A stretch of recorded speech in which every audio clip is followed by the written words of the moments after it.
Right, the camera is ready, so here we go. Right, my name is Sue, and I'm behind all those women from Hackney history books. Along with a team of writers, we've been gathering names of women connected to Hackney. And I do lots of other research as well. So during that time, I've come across lots of interesting people who we really do need to gather together, because it's not the sort of thing that lands up in history books. It's changing, but we just want to make sure we're not losing the stories of people who deserve to be remembered. So the idea behind this gathering workshop is all very low tech. There'll be bits of paper, but essentially we want to gather the names. So I'm hoping the short presentation, I say short, it's about half an hour, presentation I'm going to do is of people I've come across as I've been doing my research, obviously quite heavy on the women's side for obvious reasons. However, I'm hoping that people in the audience who will have other memories and can either feed them to me today or at a later date. I can certainly give you my email, etc. And for some reason, something up here is making my nose run. So, it happens. I should have taken an I don't know, what is it up here? Anyway, I'll manage. So yes, we're hoping to gather names together, and there's a huge history, and I'm going to use the word queer as a sort of shorthand, because basically LGBTQ is a little bit for me to get my mouth around at this point of the day. So I'm using queer, okay, as shorthand. Right, I have my clicker. There will be time for questions at the end, but if there's anything that really jumps out at you while I'm talking that reminds you of something, do say so, okay? Right, let me get my clicker working. Quicker working. Right, so the first plaque is to someone who doesn't have a strong connection to Hackney, but it's the only plaque that I know of, apart from the one I'm going to talk about separately, which is not to a particular person, but really to an event. James Baldwin. Now, his plaque is on the ex-library in Dawson Lane. Hackney CBS now? And yes, he came to visit. He visited CLR James Library, which is now a bit uptown in Dawson Square. And I think there's probably members of the archives here who are in CLR James Library. So, Jimmy Baldwin. If you have a favourite orator, revise your ideas if you don't know Jimmy Baldwin. Go and look at him on YouTube and various other places you can see. But he is the most magnificent orator. He can speak like, you can just listen. Even if you're not particularly agreeing with him, you can listen. So, he was born in America, and he visited CLR James Library in 1985. He's a writer, he's a civil rights activist, and he's a gay liberation activist. Now, if you know anything about the civil rights movement in the US, those last two don't really go together, because the civil rights movement largely hostile to homosexuals. So Jimmy did not particularly fit in. Now, he's known best for being a writer and an activist, but I'll give you a few of his titles. So 1953, he wrote a book called Go Tell It on the Mountain. 1956, he wrote Giovanni's Room. And in 1974, If Beale Street Could Talk, which was later turned into a film, so you might have seen that. He's really talking about race, class, sexuality, masculinity. He left the US because of prejudice. And he went to Paris, and he spent most of the later part of his life in the south of France. But he's openly gay at a time, it's illegal still. He really considered sexuality as a private matter. So although he talked about it in context of other subjects, tended to try and keep it. He found the whole term of homosexuality limiting. So he tended to veer away from it, but if you listen to anything of his work, 1965, I think it's on YouTube, but it's freely available, debate at the Cambridge Union with a man called William Buckley. And it was about whether the American dream had been achieved at the expense of African Americans. You know the side he was on, and he won. And yeah, it's absolutely, you just sit there and wonder at the wonderful oratory that is coming out. Now, he's a friend of Maya Angelou, he's a friend of Toni Morrison, Nina Simone. He worked with Robert Kennedy in civil rights. He's a magnificent man, but as I say, this is the only connection to a homosexual man on a plaque in Hackney that I know of. I would love to know differently, but he's there, and we probably need to work on a few more. Right, number 2, so it's not to an actual person. This is on the old London Apprentice pub, known as the LA. And if you know Hoxton at all, it's on the way down to Hoxton Market. Hoxton Market? Yes, it's Hoxton Square, that bit. And the Terence Higgins Trust. So the London Apprentice was very much a gay pub. You may have known it as 333 or Mother. So it's 333 Old Street, which is fine. 1981, those fairly dark days when the first cases of what they originally called gay-related immune deficiency, GRID, was identified in the US. Then it's renamed AIDS in 1982 when they realised it wasn't just gay people. 1982, a man called Terry Higgins dies at St Thomas's Hospital in central London, and he's the first UK victim of what we knew as AIDS. Now, the London Gay Switchboard and the Gay Medical Association had their original meeting at Conway Hall in Holborn, but in the August of the same year, so that's 1983, they have their second public meeting at the London Apprentice, and that is what this is recording. So, Terence Higgins Trust, charity from 1984, it's still working tremendously hard. What they want to do is eradicate the illness, really, by 2030. It's basically to end the stigma, support people living with HIV, so they're still very, very active. But if anybody was around in that sort of scene in the 1980s, the LA, as they knew it, the London Apprentice, plays a huge, huge role in gay history, generally, not just in Hackney. It didn't allow women, which is, and it did have an awful, there was a time when, actually, because Shoreditch, we all know Shoreditch, but it was a centre of the British National BNP. They did actually have their headquarters there for a long time. So 1993, there was actually a campaign by these neo-Nazis outside, and the security on the LA let them in. So there was a lot of sort of counter-demonstrations going on, one of which was led by a man, Paul O'Grady. Do we know Paul O'Grady? Lily Savage as his drag persona. And actually, Lily Savage does have another connection with Hoxton, because in those days when Hoxton Square wasn't full of bars and everything, there was a shop at 56 Hoxton Square where Paul O'Grady bought his first outfit for Lily Savage. Does that just have a plaque? I think it does. Anyway, right, next one. Right, so this is a plaque that's not in Hackney, this is in Worcester. And in our first book, so Women from Hackney's History 1, we have the story of Hannah Snell. Now, she's reasonably well known, so I think you may have come across her anyway, but very headbutting the mic there. 1723 to 1792, she's born in Worcester, and that is actually where this plaque is. So she disguised herself as a man to join the military. This is not unusual. There are plenty of other stories, and also think about this, if women are dressing as men at this point, the only way it comes into history is if they're found out. Otherwise, they can just go under the radar. So, quick history. She comes to London in 1740 and lives in Wapping. She marries in 1744.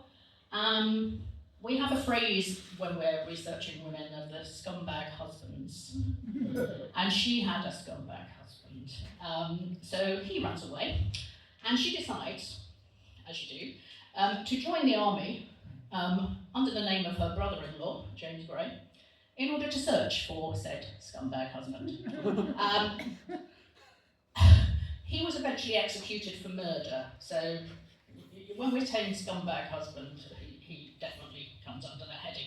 So she later joins the Marines as James, and she sails as a cabin boy to Lisbon, on to India. At one point, and I find this quite difficult, but I sort of get it. If you're lashed, as you sometimes were in the Navy, 500 lashes, she had her arms like this. So she's stripped to the waist. How they did not, even if you're holding your hands like that.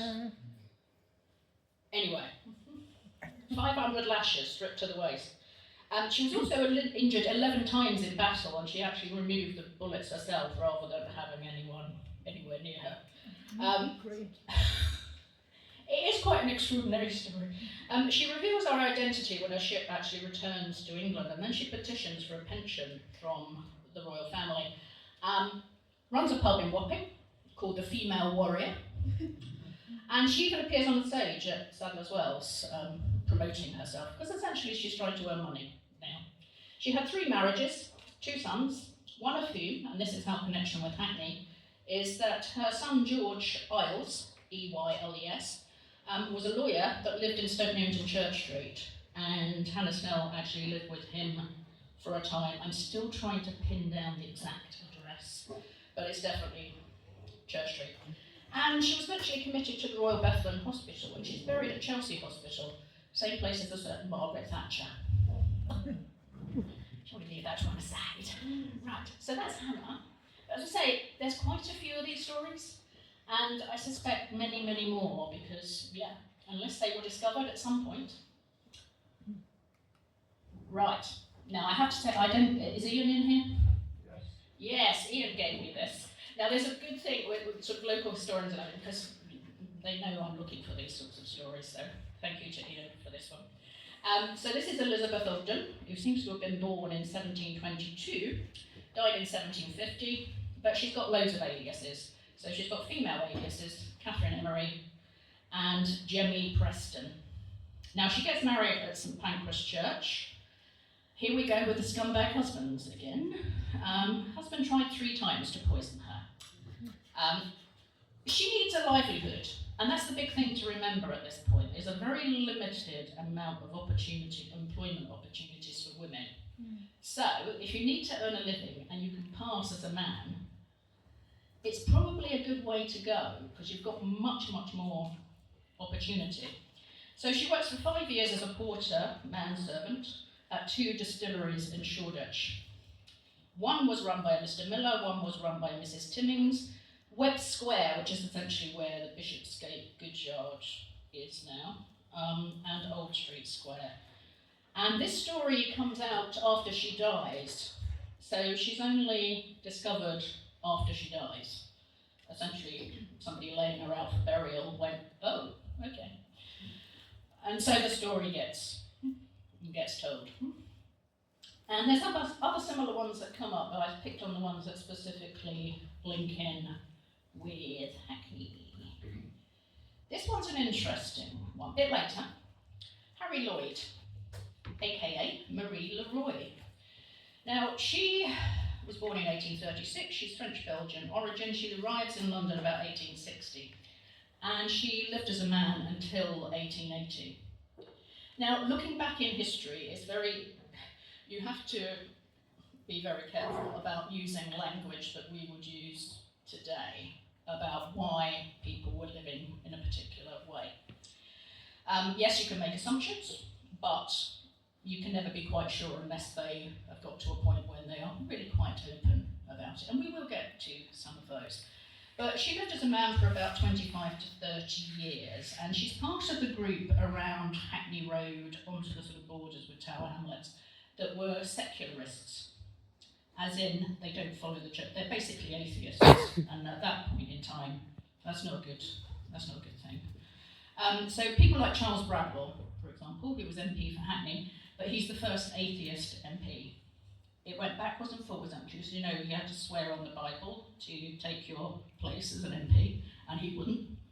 And so it went backwards and forwards. And basically, he refused to swear on the Bible.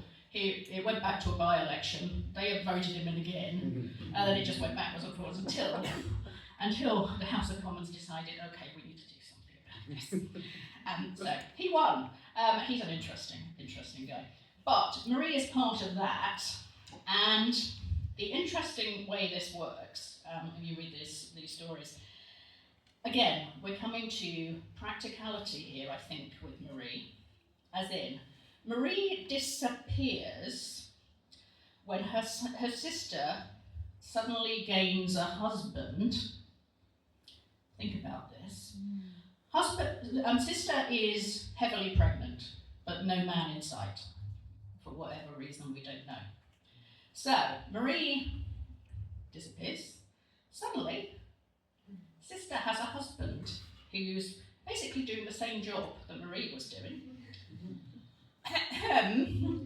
And basically Marie takes over the role as husband and father. So Marie and Harry both have the same teaching job. I think this cross-dressing thing here was absolute practicality, but you can make your assumptions about that. But again, it's another one that comes out because she's eventually discovered. How many others? It started me thinking, how many others did this? Because they absolutely, for social reasons and monetary reasons, they had to have a job and they had to give some sort of social respectability to perhaps a single mother. Yeah, I think there were more than her. Right. Okay, similar one. Do you know this house? 195 Met Street. There was a visit to it, I think, Friday.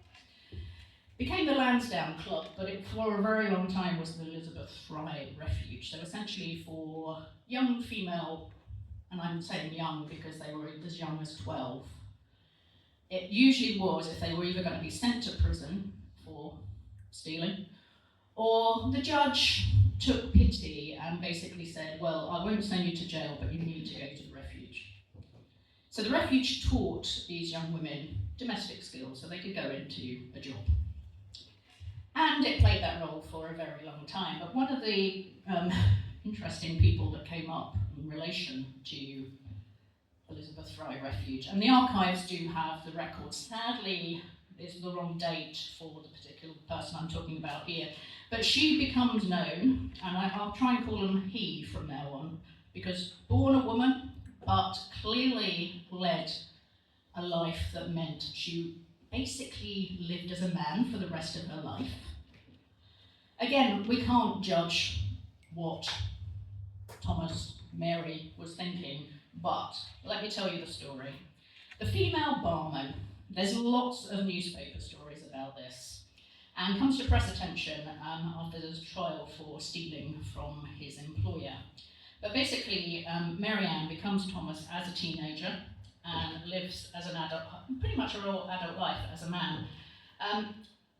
Jobs: messenger at Jesus College in Cambridge, porter at a cheese shop, ship steward, engine cleaner for the Great Northern and Eastern Railway. That's it, GNER. But then becomes a barman in Shoreditch. Again, Shoreditch, well done. And he even gains a fiancée. So I think there's a definite living as a man thing here. While in prison, on remand, sent to the refuge, the records show that there was very bad behaviour and she complained about the food.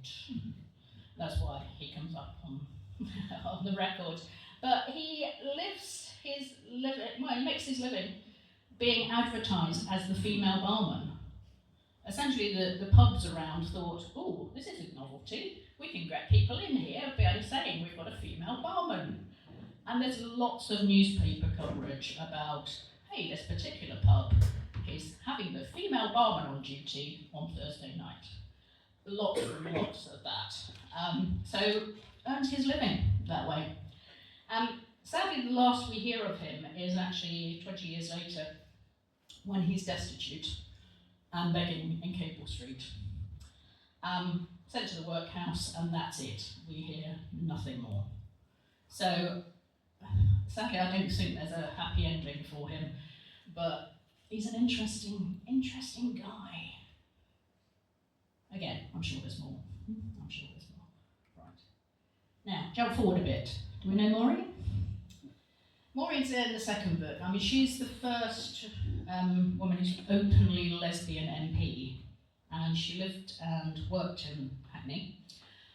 As a more recent, she only died, I think, after COVID, I think 2021. It's really difficult to get photos of people because they're all under the agencies and they want you to payload, so thank you to the LSE for giving me this. She was at the LSE, once they got the photo. She actually comes first to notice Shoreham Council on South Coast. She's the only woman on the council, and she was banned from all the committees because she talked too much. She took them to court and won, and she then becomes a Labour MP for Northampton North in 1974. And at this time, she is fairly conventional. She's got a husband and 3 children.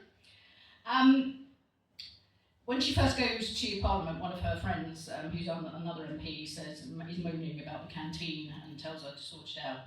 And she goes, "Yeah, you sort out the canteen. I'm going to be Chancellor." There was a few swear words in there as well, so I cut that out, but that's essentially what she said. She said, "Don't give me the women's job here. I'm going to do something else." And she really pushes some really radical. They don't become Act of Parliament, sadly. But Balance of the Sexes Bill in 1975, where public bodies would have to have equal numbers of male and female on their boards. And she also took up the cause of prostitutes, 1979 Protection of Prostitutes Bill. So she's really pushing a radical agenda here. But in 1973, she's left her husband for a woman called Babs Todd, who's editor of a very, very forward-thinking lesbian magazine called Sappho. And she tells the Speaker of the House of Commons to call her Ms, not Mrs, which is the first time that's happened too. But then she gets outed by the Daily Mail. The treatment is appalling. I mean, seriously awful what they did to her, and, well, by then it was all the press. And her children, the children were followed on the bus. It was just horrendous what happened to her. And she eventually ends up being deselected as an MP, due, and I quote, to her sexuality and support for feminism. Cited her obsession with trivialities such as women's rights. Hello, Labour Party of the 1970s. Right. So the decision was overruled by the National Labour Party, but she lost her seat in 79, and then she's elected to Hackney Council in 1982. She's there until 1990. She's living near Victoria Park. She married Babs when it became legal. And their gravestone up in, I think they had a holiday home or a second home, up in the Lake District, and it just says Babs and Maureen, who loved each other. I think that's really, let's be straightforward about this. So she deserves it. She was a difficult woman, in a good way. Helen. Now Helen is one of the 5 who were getting flats named after her. So Helen Mackay, she was a doctor. She is, if you've ever been on any of my walks, there's usually at least one woman on my walks who I say, I don't know when she ever slept, because the amount of work this woman got through. Anyway, 1891 to 1965. She was openly lesbian at a time when, again, it wasn't the done thing. She's a doctor, and she's the first woman to be elected to the Royal College of Physicians after 400 years of not having any. So that's big tick. She devised a test for iron deficiency in mothers and babies, and that test is pretty much what is used today. So how many lives she has saved over the last decades, we can only guess at. That was her speciality, but she worked. If I give you some of the names of the places she worked at the Mothers Hospital in Lower Clapton Road for 40 years, the German Hospital for 40 years. She was at the Hoxton Market Christian Mission, and this was obviously unpaid and in her spare time. She worked at the Endell Street Hospital in Covent Garden, which was famously only staffed by suffragists. The Royal Free, which was the first one to actually allow women doctors to work there. and the Queen Elizabeth Hospital in Hackney Road. Recently I found out she also worked at Fort Cream in Walthamstow, so if you know the fairly battered looking building on Forest Road, just opposite the town hall, she also worked there, so you can see what I mean about. And she also had a private practice, because presumably they didn't pay enough for her to. So she's got rooms in Wimpole Street, near Harley Street. But she's one of the 5, and there's also Barbara Burford, who's in the first book, who's also, she was much, much later, but she was gay as well. Maybe took that out. Right, so Helen, major heroine there. Amelia.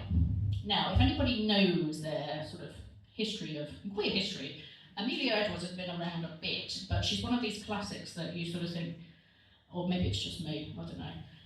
I'm sitting there doing some research and I think that doesn't quite make sense as to her birth date and where she was baptised and that. So decide, have a quick look. She is listed pretty much everywhere as being born in Islington. She wasn't. She was born in Shoreditch. Now Westland Place, so just off City Road, and she was baptised at St John the Baptist in Pitfield Street. Now she's a novelist, a journalist, an Egyptologist, traveller, climber. So 1831 to 1892, just think of women, travellers, climbers at that point. 1851 she was engaged to a man, but broke that off. No reason given, but if I tell you the only emotional attachment she has afterwards are exclusively with women, you get the gist. She famously comes up in queer history a lot because of the gravestone. I mean, sort of harking back a bit, I suppose, to Babs and Laurie, but this was much, much, much, much earlier. And the grave that she has states, for more than 30 years, her beloved friend. So they're buried together. This is Ellen Brasher, sorry. And Ellen Brasher were both lovers of Amelia. And she also had an affair with a woman called Marianne North. Does anybody know Marianne? If you know Kew Gardens, and they've got a sort of building there that's covered in botanical paintings, that's Marianne North's work. So she told her story to the early sexologist, is that the right one? Havelock Ellis. So that's why there's a lot of detail about her. So yeah, the gravestone has sort of put her firmly in queer history. But yeah, she was openly having affairs. Sort of some of them overlapping slightly as well. I keep pointing at that. Now, Abney Park. Does anybody know? There's a bench which has got this on it. And again, coming back to this whole sort of thing about using photos of people who are reasonably recent. Couldn't get permission to use them. Anyway, Cabs. She, disability rights campaigner and lawyer, she had a stroke aged 20, and she lived in Derricote Street and Millfield Road with a woman called Anne Kane, who was also a disability rights campaigner. But Cabs actually drafted the Disability Discrimination Act. She was on the Equality and Human Rights Commission. She wrote laws and textbooks and guidance in plain language about how you could claim your rights under these acts. And she walked her dog in Abney Park, and so, quite rightly, she has a plaque there. So she did an enormous amount to actually help not only gay people, but also disabled people too. And I think she deserves some, well, a bit more than the bench, maybe. Right, Abney again. Now some of you will know the rather lovely grave of Harriet Delph and Frances Garlick. Harry and Frankie, as they are known. They were both teachers of the blind back in the 1800s. Harriet Delph was actually blind herself, but Frances Garlick was not, but they were both teachers, just off Morning Lane. The buildings are still there. Essentially, they lived together for 42 years. Never married, yeah, I mean, it all points there, but as I say, you can't, unless there's some sort of killer letter or whatever that comes out, we're guessing. But yeah, living and working together for 42 years. They must have had patience if they were working and living together for 42 years, but let's say. So, and the other one is a bit less well known, but this is Mary McCarthy and Martha Taylor. again, 34 years living and working together. You do come across quite a lot of these. There's actually one that it's actually two men who I couldn't get a decent photo because if you know the graves in St John's, Hackney, they're not easy to read. This is Solomon Bennett and James Kimber. They're buried together. As far as I can see, the only connection is that they both had businesses in Bishopsgate, pretty much next door to each other. But they're buried together. No idea. No idea. A bit more research. Right, Beatrice. Beatrice is an interesting one in that she was part of the real big sort of Paris bohemian lifestyle. And if you know that painting, that's Modigliani. She was his lover and muse. I think there was at least 14 portraits of her done by him. But lover of Catherine Mansfield, as well as Picasso and Modigliani, and a good few more. She was actually born in Hackney. She was born Emily Hay in King Edward Road. Journalist, writer. She's impossible to research because she had so many aliases as a journalist. She used about 20 different names, and it's very, very annoying. But yeah, she was clearly bisexual. So she was in a film played in a film recently that was produced by Johnny Depp all about Modigliani, and I've completely forgotten the name because it was very not obvious. Anyway, right, racing through this now. Catherine Phillips. Some of you might have been at the music yesterday, the Hackney Community Orchestra. They played a piece by a woman called Mary Daring, who was Catherine's schoolmate. Now, 1632 to 1664, Catherine Phillips is a poet. There is a new biography coming out for her next month, which really pushes the lesbian poet angle. It's an interesting angle, again, we're not sure from this distance, but if you know anything about the sort of schools in Hackney in the 1600s, there were a lot of very, very posh girls' schools. Essentially, it was Switzerland for the finishing schools in the 1600s. And she went to something called Mrs. Salmon's, which was known as the University of the Female Arts. And that's on the site of where Clapton School is now. So that site has been a school for about 400, 500 years. So it's another really interesting angle. But Catherine very much talks about the sort of society of friendship amongst women. And she got married herself at the age of 16. And it says, marriage of a friend is the funeral of a friendship. I think she had very pointed views on marriage. But yeah, I'll be interested to see the book and see what actually comes out on that. But very much all girls together in a school, basically playing roles, and yeah, they all had these sort of classical names amongst themselves, and it was all very sort of tight and teenagery. So we'll see. Right. Jumping forward, Joni Evans gave me these photos. She's a pioneer of women's football. Jamaican origins, but ended up living in Hackney, and she co-founded Hackney Women's Football Club in 1986, and it's the first out football team, as in first totally anyone can be totally women run as well. So the fair play policy allowed everyone, and still does, to play, regardless of age, sexual orientation, anything. So basically, anyone. She came out as a lesbian in her late 20s, and this is when Section 28, if anybody remembers that, absolute horrendous time, which basically banned homosexuality from being taught as a positive thing in schools. She is now co-president of the Gay Games, and she was a gold medalist at those games, and in a team called the Amherst Aztecs. I think that sort of harks back to Hackney roots, but she is really at the real sort of grassroots foundation of the positivity that comes around women's football these days. So she's still around, still doing great things. We know Diamond Lil. Jumping back a bit here, again, it's the sort of trans in the early 1900s. So Diamond, Lil and Maisie lived just off Broadway Market. I think they eventually end up in the Guinness Trust buildings on Hackney Road. But Lil, named after a Mae West film, I think, yeah, was born Harry Young. And she left school at 14, and from then on lived as a woman. So in a totally East End, working class, totally accepted, it seems, from all the stories that I come across. So from the 1920s, yeah, she's living as a woman.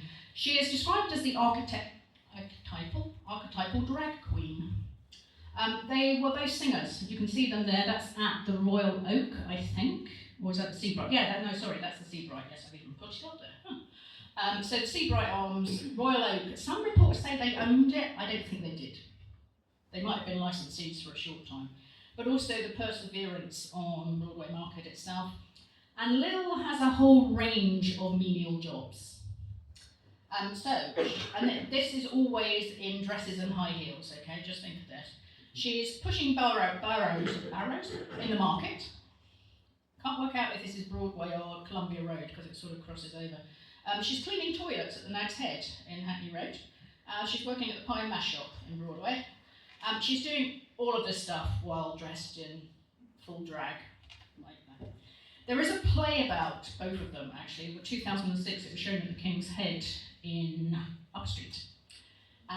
Maisie, who's at the piano there, didn't live her life as a woman. She dressed up for the performances, but Diamond Lil dresses as a woman all the time, so she lives her life as a woman.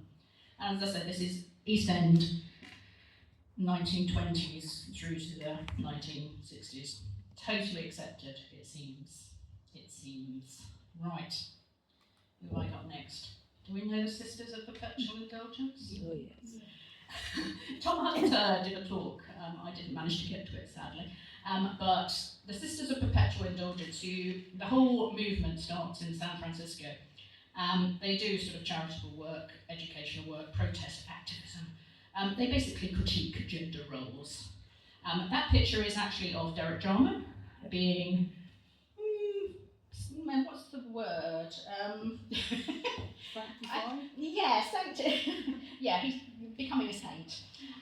Possibly being dunked in the sea at Margate. I can't quite work that out. But anyway, they squatted 21 Ellingford Road, so just off London Fields. So this is the London chapter. And Sister Belladonna, they all took wonderful names, a lot of which I cannot repeat. You might have to do that. Sister Belladonna, who's one of those in the picture, he's now Dr. Mark Spencer. He's a botanist in Durham. But yes, so yeah, canonised Derek Jarman. That is on YouTube. It's great fun, really. But yeah, Tom Hunter talks about them sort of, and I do remember them roller skating around the streets around London Fields in full nuns outfit. So yeah, they do serious protests. They did anti-Gulf War, they did outrage, yeah. So serious side to them, but dressing up as nuns all of the time. Right, okay, let's get through. So there, that's just an example. And Gunnar. Now, she's a Turkish Cypriot, and thanks to her partner Debbie Brixey, who gave me this photo. She's in book 2. She was a photographer. Basically, in later life, she ends up with Debbie saving gay pride in Brighton by funding it. But she was part of the Lenthal Road print workshop in Dalston, which she and many others, people like Ingrid Pollard, they ran this print workshop which did a lot of quite sort of activist work. But they also did, they did things for like CND and the Green and Common Women, but they also did this wonderful book. If anybody comes across it ever, it's probably worth a lot now. They did this thing for adult education, so adults who couldn't read, and they called it A is for Acne. It went on in that sort of vein. So so Liverpool Road, interesting thing. But she set up a company called Shrinking Violet Designs, and it was no way Shrinking Violet of any sort. That was quite ironic. And she basically produced all these T-shirts, which a lot of the older scene people do still have and are very proud, and they actually sort of still wear them to Pride marches. And it was things like, I can't even think straight, that sort of type of thing. And my girlfriend is a lesbian, so yeah, she had a sense of humour. She died sadly very, very early, but yeah, she's in book two. Where are we? Lansdowne Road. Quickly, Lansdowne Road. If you ever look at those beautiful, beautiful houses by the side of London Fields, there was a run of 12 of them, all owned by lesbian households. They went to the local colleges to learn how, because these houses were a mess back in the 70s and 80s. These women went to the local colleges, learned how to do the roofs and the electrics and the plumbing, and basically rescued them. So any of you who ever go to London Fields and look at those lovely houses, just always remember they were saved by lesbians. I love telling my guiding groups these things. Anyway, Johnny Woo, if you ever know that's from Shrubland Road, just going down to Broadway Market. So he was the founder of the Glory pub in Haggerston. So still doing his street art. And is that it? No, there you go. There's my picture of the Dalston Superstore with me in it. Anyway, yeah, I'll have to read this from here because I haven't got the note. Right, so I just basically put up some names that I know of. Ros and Annie, both of Gay Liberation Front, huge roles in that. She says now trying to read the rest of it. But yeah, I put up some places that, I mean, for example, Andrew Woodyard, who got a bit of a mention in Nigel's talk about the cinema. He's at the Rio and he's offered me access to the archives because the Rio have done huge amounts on queer history, so at some point I will do that. But I've got to 1:45, so that basically needs questions. But the idea is that if any of you have got any remembrances of, you know, things that have come to you and you think, okay, that really should be recorded somewhere. We haven't decided what we're going to do with the information yet. It may be a book, it may be something else. But what we really are keen to do is make sure all this really interesting history from Hackney's past is captured. All of the work I've done here essentially has come to me almost like serendipity. It's just headed my way, so it's almost accidental, but I've come across it. And I don't want that to be the case in case we lose stuff. So I'm very happy to give you my email address or go through the Hackney Society.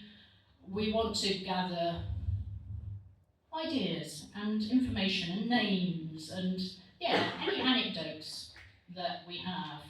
I mean, we could do this as a part of a more serious workshop at some stage, but that was really to give you some sort of idea of what we know, but it's all a bit sort of accidental, and I don't want it to be. So, any questions?